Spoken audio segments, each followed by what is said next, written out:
Thank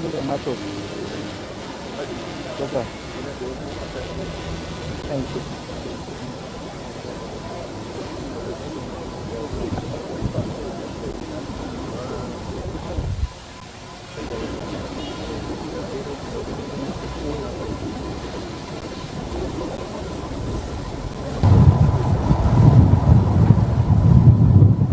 Your Royal Majesty, inspection over. May I please have your permission to march off the guard? Yes, Your Royal Majesty. The guard commander, Assistant Superintendent of Police Kafui Ajima, has sought permission from His Royal Majesty to march off the guard, and same has been granted.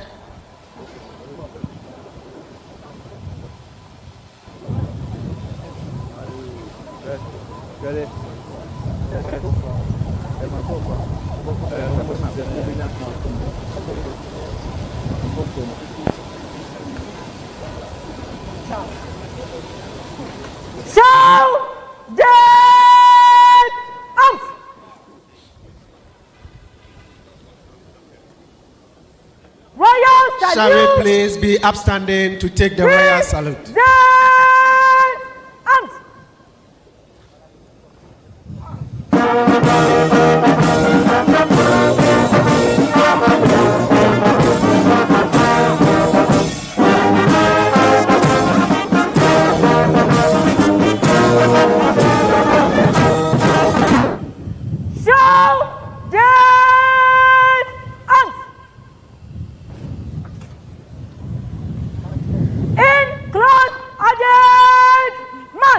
Please kindly take your seat. Thank you. 4, 3 rounds. God will march up in column of fruits. Move to the right in columns of fruits. Right turn.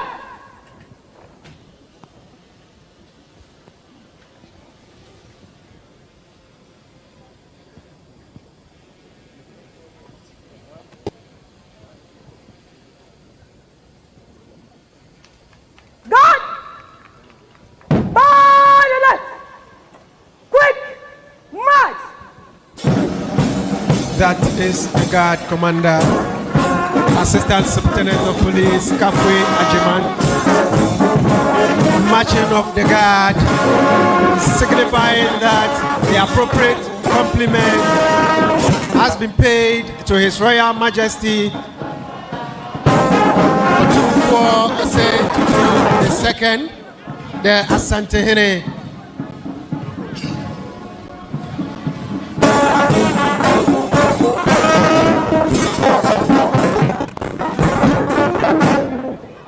Also supporting the guard this afternoon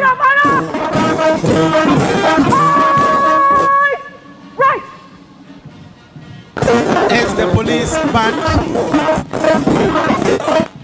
conducted by Deputy Superintendent of Police Felix Osei Mabua. The band master is Chief Inspector Goksin Cry. Our drum major is Chief Inspector Daniel Ada.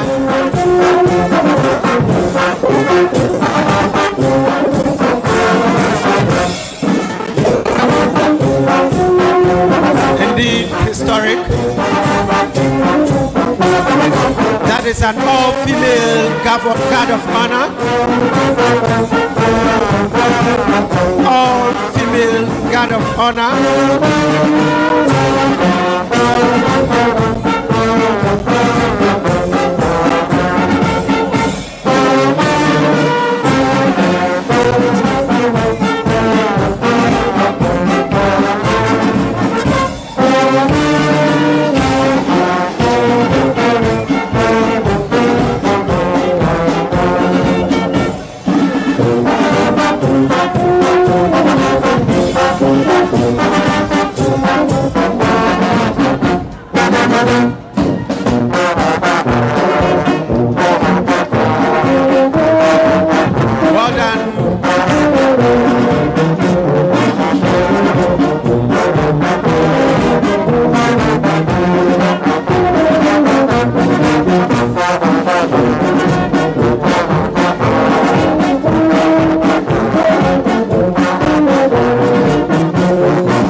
closing welcome to the police band, conducted by DSP Felix Osei Tutu. Let's give it to them. Indeed, they've done well.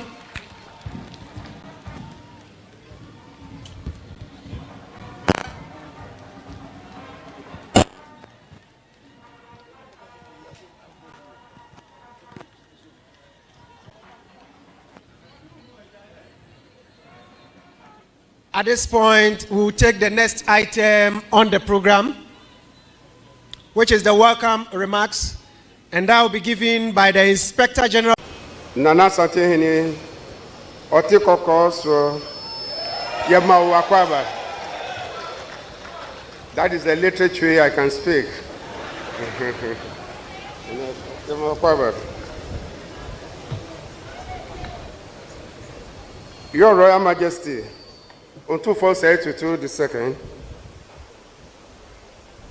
the President of the Greater Accra Regional House of Chiefs, King Professor Otumfuo Osei III Nugwamanche, representatives of the President of the Ghana Traditional Council, members of the Police Council, retired Inspectors General of Police, Deputy Interior Minister, Honorable Ebenezer Okrete Tel Abi, the Chief Director at the Ministry of Interior, Mrs. Doreen Annan,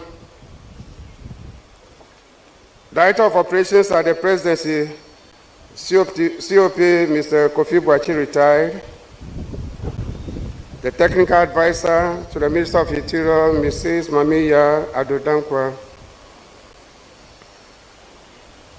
members of the Police Management Board, Nananom, Nime, Name, senior officers and men, the media, distinguished guests, ladies and gentlemen, good morning.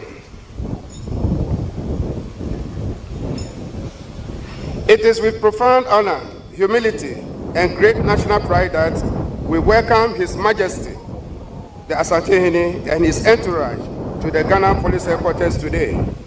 Words alone cannot fully express the joy and privilege we feel in witnessing and hosting the great Asante Kingdom on this historic visit. This gesture is not only symbolic, it is unprecedented, a moment that will be engraved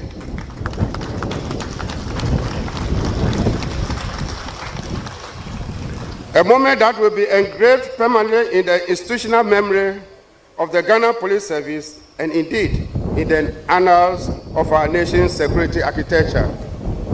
Your Majesty, ladies and gentlemen, today's gathering invites us to revisit history.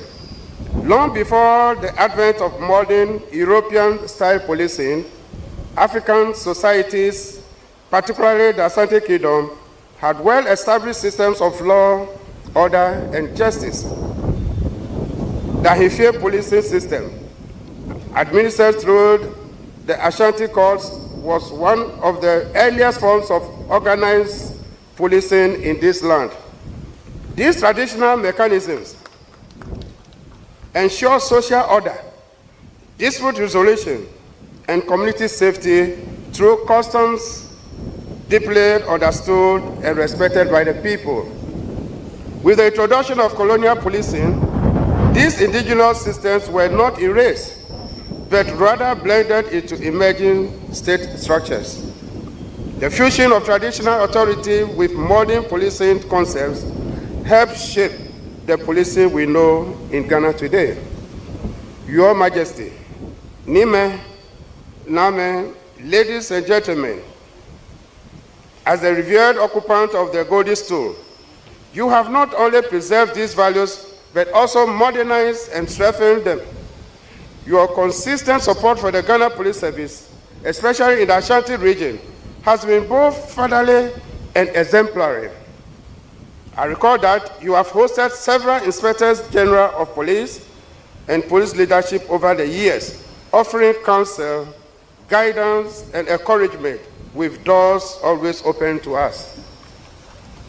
Ladies and gentlemen, as the Chief Constable of this country, I must commend Your Majesty and highlight your role in peace building and conflict resolution, which has had a profound impact on national security.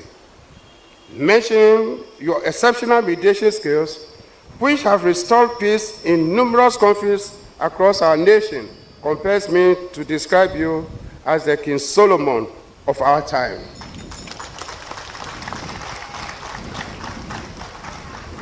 Your wisdom, patience, and moral authority have brought calm where tension once prevailed, and unity where division once threatened our peace. Specifically, you chaired the Committee of Eminent Chiefs that successfully resolved the long-standing Dagbon chieftaincy crisis, restoring peace and stability to the area.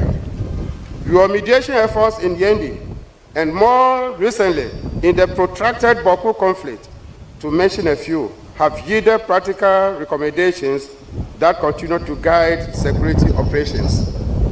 Today, the relative calm in Boku has significantly enhanced policing efforts and community confidence. It is worth noting that chiefs, as custodians of land, culture, and customs, remain indispensable partners in maintaining law and order. In this regard, Your Majesty, you have personally intervened in numerous land and chieftaincy disputes in the Ashanti region, restoring sanity, reducing violence, and making policing more effective. These actions reaffirm the constitutional recognition of chieftaincy under the 1992 Constitution, which recognizes traditional authority as an integral part of Ghana's governance system. In the context of illegal mining, your directive urging chiefs to take firm action against it in their jurisdictions demonstrate the continued relevance of traditional leadership in addressing modern security challenges, and this is emulating. Your Royal Majesty, beyond peace and security, your contribution to national development is monumental. Through your humanitarian support to the helpless through the Otumfuo Education Fund, thousands of vulnerable but brilliant students across Ghana have received opportunities to pursue education. As Chancellor of Kwame Nkrumah University of Science and Technology, Your Majesty continues to bridge tradition and academia, ensuring that cultural heritage coexists with innovation and research. In the area of culture, diaspora relations, and global influences, you are a global symbol of African culture. Through cultural preservation, initiatives such as the Menchia Palace Museum and your engagement with the African diaspora, you have projected Ashanti and the Ghanaian culture far beyond our borders. These efforts have strengthened diaspora relations, enhanced Ghana's international profile, promoted tourism, and positioned our tradition as subjects of global academic and cultural study. Your Majesty, your presence at the police headquarters today marks a turning point. This historic honor is one that the Ghana Police Service and our fellow citizens hold in the highest esteem and do not take it lightly.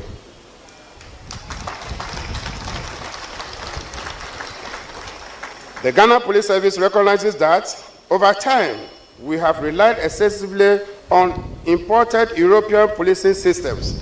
This visit challenges us to return to history, re-embrace indigenous knowledge systems, and strengthen community and tradition-based policing.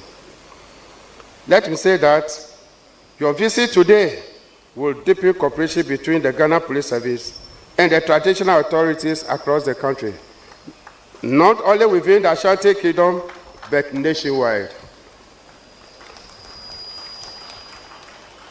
Your address today will serve as a blueprint and working document for strengthening relations between law enforcement and traditional governance.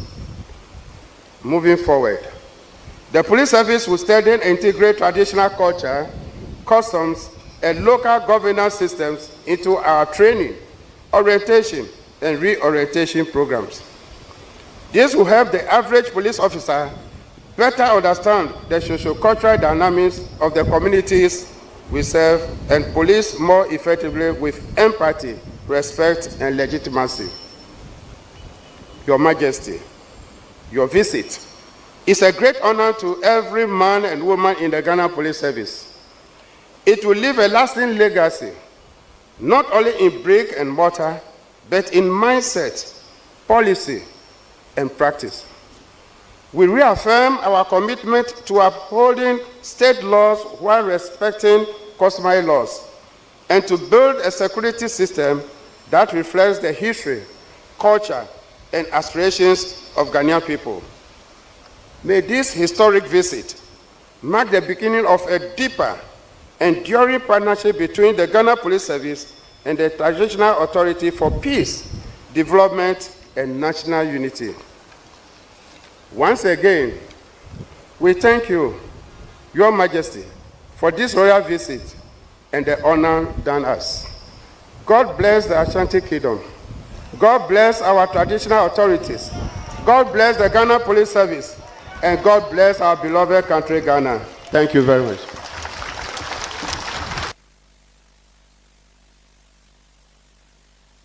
Hello. Thank you very much, Inspector General of Police, Mr. Christian Tete Yohunu, for the welcome remarks. We will now invite the police band to give us a musical interlude. Thank you.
Majority of them cannot.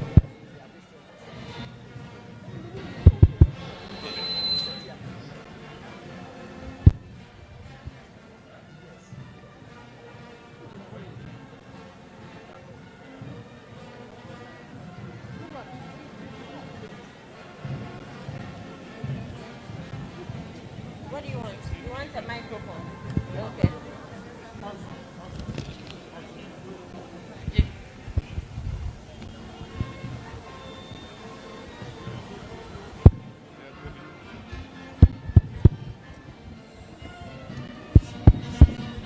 Thank you very much, police band.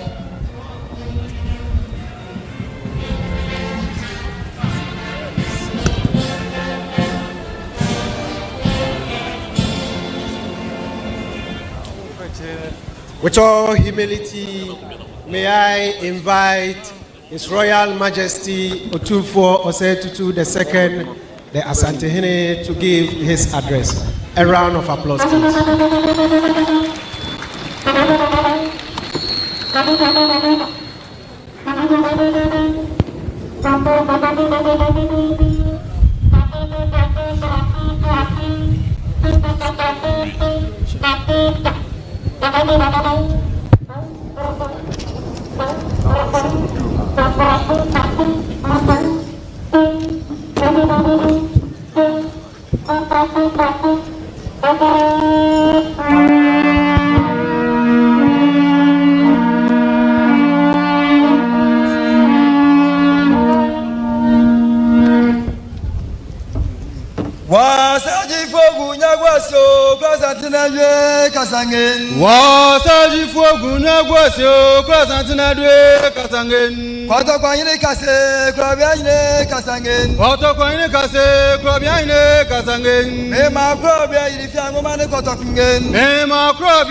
The Inspector General of Police, Dr. Christian Tete Yohono, the President of the Regional House of Chiefs of Greater Accra, my dear brother, senior officers and men and women of the Ghana Police Service here assembled, traditional rulers here assembled, distinguished guests, fellow citizens of our beloved Republic. Manshia has been pleased to enjoy a productive working relationship with the Ghana Police Service over the years. But this is the first time we have had the opportunity of visiting what I will call the engine room or the heartbeat of the service, thanks to the initiative. Thanks to the initiative and kind invitation of our son, the Inspector General of Police. We are deeply humbled by the extraordinary courtesies extended to us this morning. Watching the ladies parade, I thought I should have worn my police dress to be here. I plead of the IGP to give me a police dress so next time when I come, I can be a policeman. But this honor is not intended to me alone, but duly shared with the entire community of traditional rulers who are the guardians of culture. I'm pleased to be joined by NI President and other Traditional Council members. I hope they share this honor with all of us. It is truly inspiring to survey the amazing lineup of the top brass who not only make up the entire command of the Ghana Police Service, but represent over a century of dedicated and exceptional service to the nation.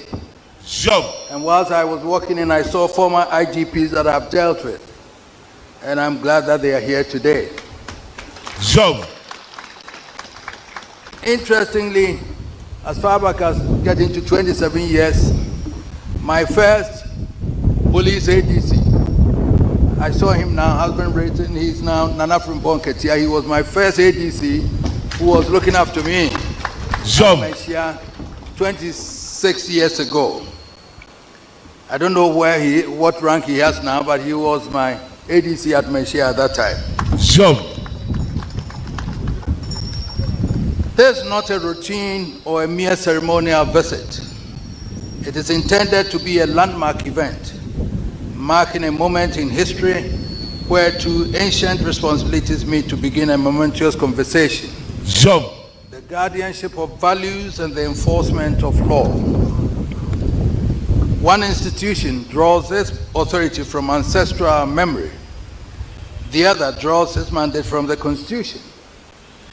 Yet both exist for one sacred task: the preservation of order, dignity, and peace in society.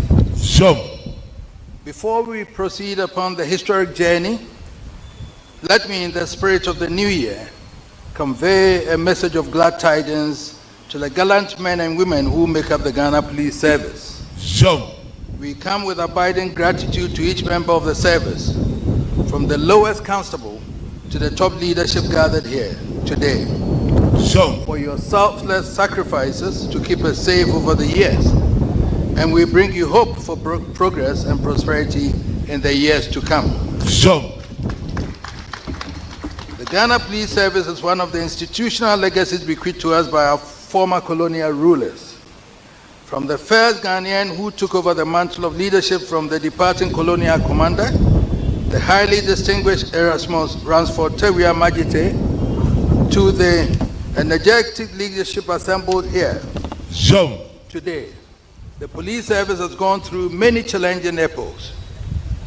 Changing political circumstances have impacted on the service in different ways. But it is fair to say that through it all, the service has maintained a level of commitment and professionalism we should be proud of. Whenever and wherever you have been called upon to undertake international duties, you have acquitted yourselves with full credit. The greatest pride of Ghanaians today is that our nation is recognized in the world as an oasis of peace in an environment of turbulence. The international community widely acclaims us for the safety in our streets. If we take pride in our climate of peace and accept the plaudits of the world for the safety in our streets, we cannot fail to acknowledge the crucial role of the frontline protectors of our peace and security. When we snuggle in our comfortable beds at night, we cannot forget that there are thousands of our sons and daughters battling with mosquitoes while dutifully protecting us from the snares of criminal minds. And while we trudge along our motorways, whether in our shining limousines or the humble trotro or aboboya and praja, we cannot forget that there are again thousands of our sons and daughters keeping guard in the most inhospitable spots just to make sure we arrive safely at our destinations. The truth is not in us if we fail to acknowledge that we owe a huge debt of gratitude to the blue uniform for the safety we cherish. So today we say Aiko to the police for faithful service to the nation. Aiko for your selfless sacrifices in the most difficult terrains. Aiko for the safety in our streets. And Aiko for selflessly standing guard while we sleep. As I have already mentioned, the Ghana Police Service is one of the legacies of our past colonial of our colonial past. But long before the first police uniform was sewn, communities had learned how to live together. Before courts were built, disputes were settled. Before statutes were written, wrong was already understood. Custom was the first law. Culture was the first constitution. It taught restraint before punishment, responsibility before rights, and harmony before victory. It reminded people that their actions did not end with themselves, that every deed echoed through family, lineage, and memory. In those days, a child feared disappointing an elder more than facing authority. A man thought twice before wrongdoing, not because of arrest, but because shame will outlive him. Conduct was shaped long before crime could take root. That is the quiet power of culture. When culture is strong, crime struggles to breathe. When culture collapses, law enforcement is forced to compensate. No number of officers, no matter how disciplined, no matter how well equipped, can replace a society that has lost its moral compass. Law enforcement functions best where people already believe that order is worth protecting. This is why we have been pleased to join hands with Dr. Tayuno, the Inspector General of Police, to initiate this conversation. It has been most useful at this point in time to engage with an IGP steeped in history and culture and able to appreciate the essential interplay between the two. He is aware of the extent to which the colonial authorities relied on traditional authorities for the maintenance of law and order. Indeed, you know that the British were content to make domestic law and order a joint function between law enforcement and traditional rulers. When the Asante Nation became part of the new nation state of the Gold Coast, the Asante was allowed to keep and maintain his own police. Ahimfie police had all the authority of the colonial police well into the onset of independence.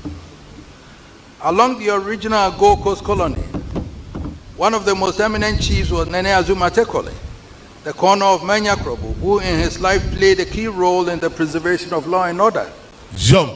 It is no wonder that Kroboland gave us the first Ghanaian head of the police, the eminent Teria Majesty, who was to go on to serve as leader of opposition in parliament. And it is no surprise that the seed of the past continues to flower in our incumbent IGP. The lessons of history suggest that we can build a safer, more peaceful society by conscious effort to bring the guardians of culture and the protectors of law ever closer together to create an interlocking mechanism based on the cardinal principle that culture cannot do without the police and the police cannot succeed without culture. Culture without law becomes nostalgia, beautiful stories with no teeth. Law without culture becomes false, effective but brittle. One shapes the heart, the other restrains the hand. A society that restrains only the hand while neglecting the heart merely postpones disorder. As the king and embodiment of one of Africa's great enduring cultures, I've seen culture at its finest, and I have also seen it at its worst. I've opened up the deliberations of Asanteman and our traditional councils to the global media so the world can see how genuine customs resolves disputes peacefully, preserving relationships and dignity. I've also seen how distorted tradition may be used to justify violence and impunity. What we have seen and done reinforces my belief that when authority, traditional or otherwise, employs disorder as a tool, it has abandoned legitimacy. Custom was never designed to protect criminals. It was designed to prevent crime. Every culture in Ghana provides a formula for resolving disputes, and it is only when our fidelity to cultural values fail that disorder takes over. True tradition aligns with justice. It does not compete with it. This is why the role of the Ghana Police Service is indispensable. I recall that Christian only recently assumed the position of Inspector General of Police under a cloud at a time when public expectations of the police were high and patience was thin. Within this short period, the impact of leadership has been felt, and we see a style reflecting the essential element in law enforcement: calm authority anchored in professionalism. The greatest victory of law enforcement is prevention, and prevention begins long before police sirens sound. It begins in homes, and it begins in homes where discipline is taught, in communities where elders are respected, in cultures where wrongdoing is socially discouraged before it becomes legally punishable. This is where culture performs its most important work. In a society where values are strong, the police officer is not viewed as an adversary, but as a partner. The uniform commands respect not because it carries force, but because it represents shared principles. Now imagine a society where values have collapsed. In such a place, the police officer becomes a symbol of oppression. The law becomes an external imposition, and crime becomes defiance masquerading as freedom. The difference between the two societies is not the number of laws on the books, it is the presence or absence of culture. It should be obvious to us, therefore, that the alignment of cultural values with the values of law should be the first step towards crime prevention. Our visit today sets us up on a journey towards crystallizing the alignment of values and sends a powerful national message. The tradition and modern law enforcement are not rivals struggling for relevance. They are collaborators safeguarding the same future. When traditional authority respects legal authority, communities stabilize. When police respect local customs, cooperation deepens. When both communicate openly, crime loses its hiding place. If law alone can save society, then countries with the thickest law books will have no problems, no prisons at all. Yet even prisons have rules and still require values. The truth is simple, even if uncomfortable. No society can outsource morality entirely to the state and expect peace.